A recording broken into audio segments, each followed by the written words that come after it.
So, ready? Good morning. We are here at Congressman Gerald Connolly's Prince William County office, and we are here with Mrs. Smith, and it's Friday, April 18th, and the time is approximately 11:20. Mrs. Smith, on behalf of Congressman Gerald Connolly, George Mason University Folk Life Department, the Library of Congress, and myself, Marion Dobbins, I'm an intern at George Mason, we want to thank you for your participation in the Northern Virginia Civil Rights Archive. As you know, this record is to obtain testimonials from those persons who were involved in the civil rights struggle. And all of those testimonies will be housed at the Library of Congress, George Mason University Folk Life Department, and the libraries of Prince William County and Fairfax County. So are you ready to get started, Ms. Smith? Yes, I am. Okay, well, let's start by you giving us your full name and your date of birth. My name is Mary Lucille Steverson Smith, and I was born August 29th, 1943. And where were you born? I was born in a small town named Noonan, Georgia. And so is that where you lived most of your childhood? Actually, no. When I was 2 years old, my family moved to Atlanta, and I grew up in Atlanta, Georgia. So your mother and father, what occupations did they have, and what was their educational level? My father stopped school in the 8th grade. His father was a sharecropper, and the children had to work in the field, so he was not able to go to school. He had to do work. And my mother stopped school in the 10th grade.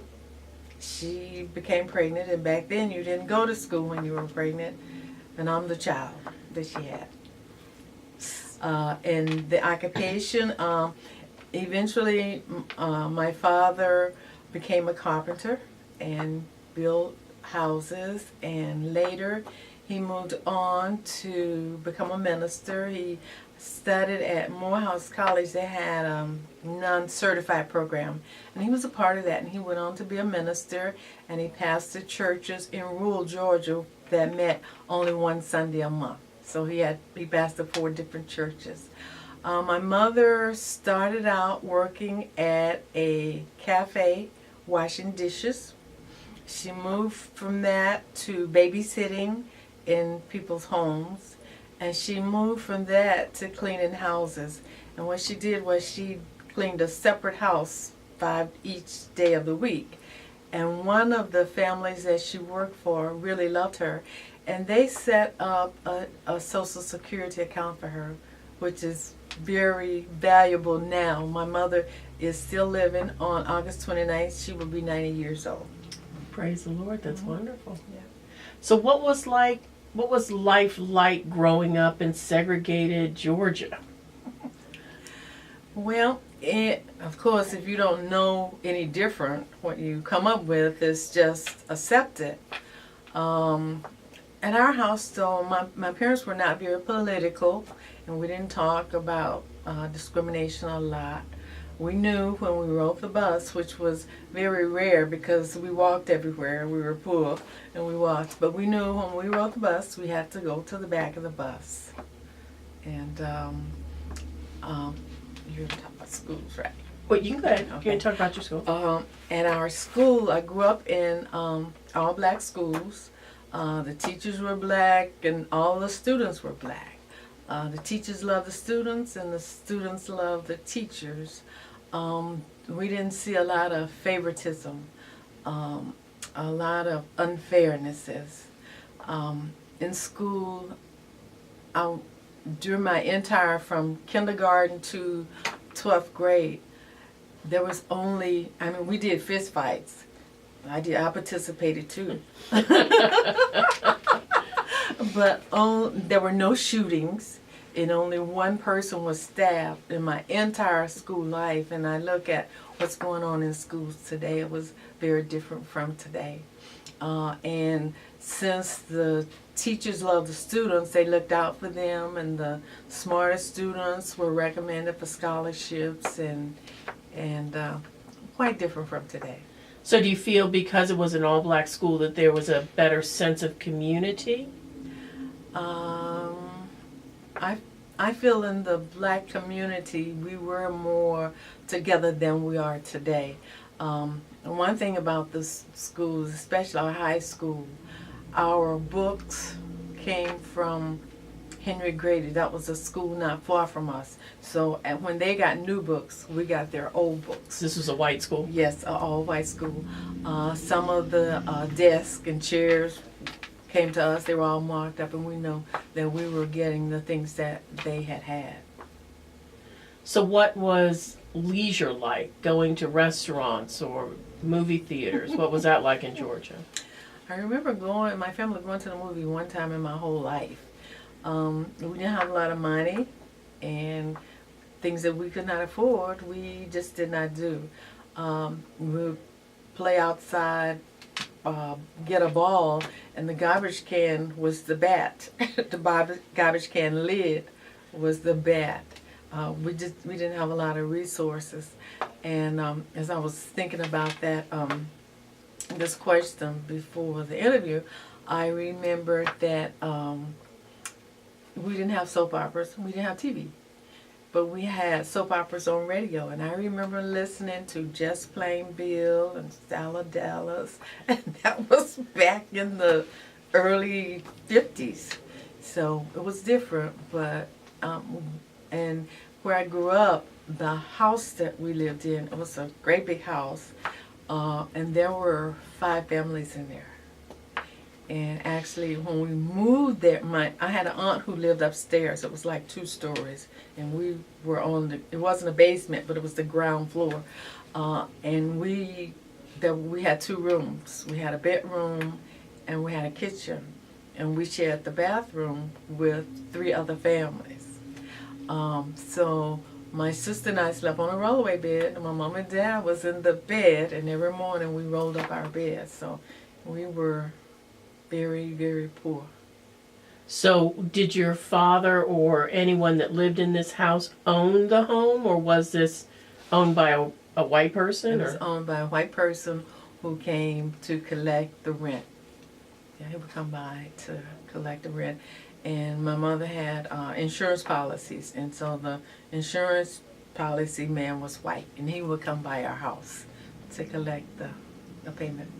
Was the owner of the house the gentleman who your father sharecropped for?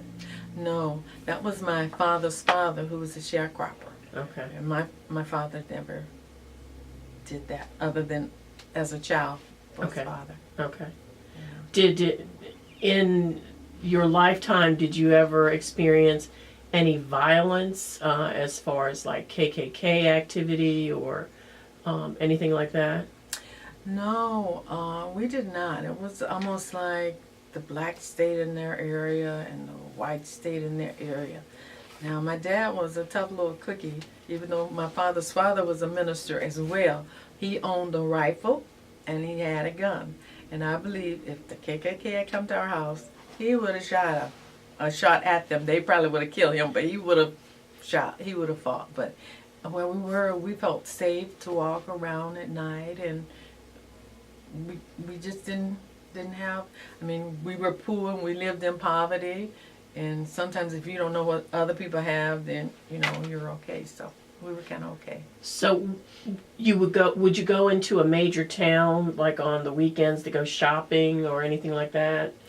Well, you didn't have very much money for shopping, but I lived in Atlanta near Fox Theater. I was like kind of downtown Atlanta, Okay. but it was kind of like ghetto.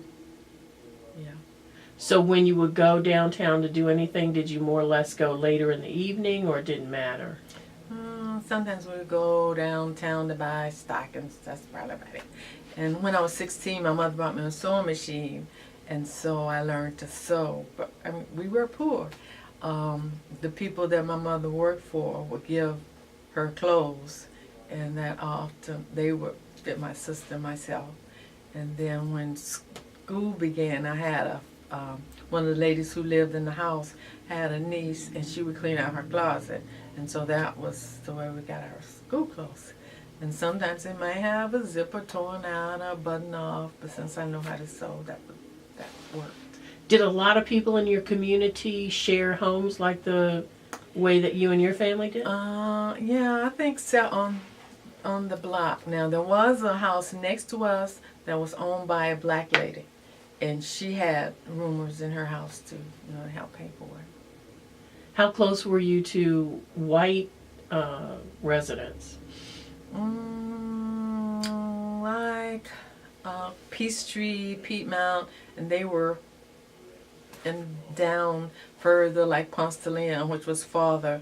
Then there just were not white people, not even poor white people who lived in our area, just all poor black people. So it was definitely a demarcation between white and black. Yes, yes, yes. Okay, yeah. In your youth, do you ever remember your mother and father or other people living in your household that went to vote or registered to vote? No, I don't remember them getting involved in politics at all. Why do you think that was? I don't know. I think my mother, because even as a child I was kind of radical. She just was afraid. Like, I want her to go to PTA. She would not go to PTA. She said, I don't have anything to wear at PTA. So she just kind of and she had grown up in Noonan, which was a little small country town, and my mother's mother died when my mother was 3 months old. So my mother's grandmother had raised her. And so they just were not affluent, not just barely surviving. Mm-hmm. Now, you said your father was a minister. Mm-hmm. Within the church setting, Mm-hmm. was there ever a time in the pulpit that he talked about activism or equal rights, or was there anything about that talk? No? No.